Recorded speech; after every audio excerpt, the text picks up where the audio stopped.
భారతీయ సంఘ సంస్కర్త ఉపాధ్యాయురాలు రచయిత్రి నిమ్న వర్గాల అభ్యున్నతికి కృషి చేసిన మహాత్మా జ్యోతిరావు పులే భార్య సావిత్రిబాయి పులే 195వ జయంతిని పురస్కరించుకుని షేర్లింగంపల్లి డివిజన్లో గల Gopinagar magistrate social welfare board chairperson రాగం సుజాత నాగేందర్ యాదవ్ ప్రభుత్వ నిధులతో నిర్మించిన అంబేద్కర్ భవనంలో జనచైతన్య అసోసియేషన్ వారి ఆధ్వర్యంలో ఏర్పాటు చేసిన కార్యక్రమానికి షేర్లింగంపల్లి కార్పొరేటర్ రాగం నాగేందర్ యాదవ్ ముఖ్య అతిథులుగా పాల్గొన్నారు.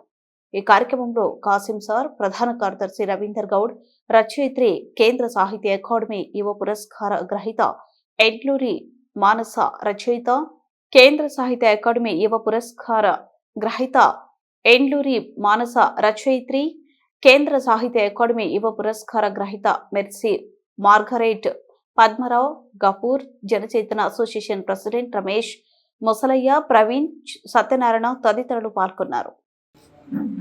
కాసిం సార్ గారు మరి ఈ కార్యక్రమాన్ని నిర్వహిస్తున్నటువంటి సభా అధ్యక్షుడు సోదరు ముసలయ్య గారు, మరి వేదిక మీద ఉన్నటువంటి పద్మరావు గారు, రవీంద్ర గారు, అఫరెండ గారు, మేడం గారు, మానస మేడం గారు,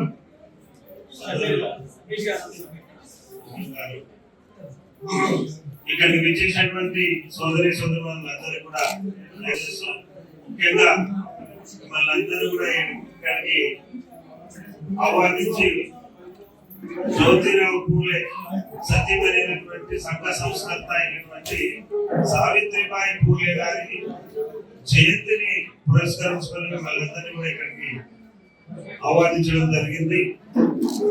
మరి సావిత్రిబాయి పూలే గురించి ఎంత చెప్పినా తక్కువే.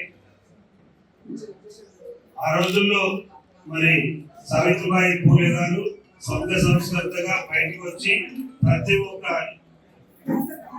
మహిళకు విద్యాబుద్ధులు నేర్పాలనే సదుద్దేశంతో ప్రతి ఒక్క మహిళా లోకానికి ఆదర్శ పురుషురాలు సావిత్రిబాయి పూలే గారు అని చెప్పి సందర్భంగా తెలియజేస్తూ, మరి పూలే గురించి ఇంకా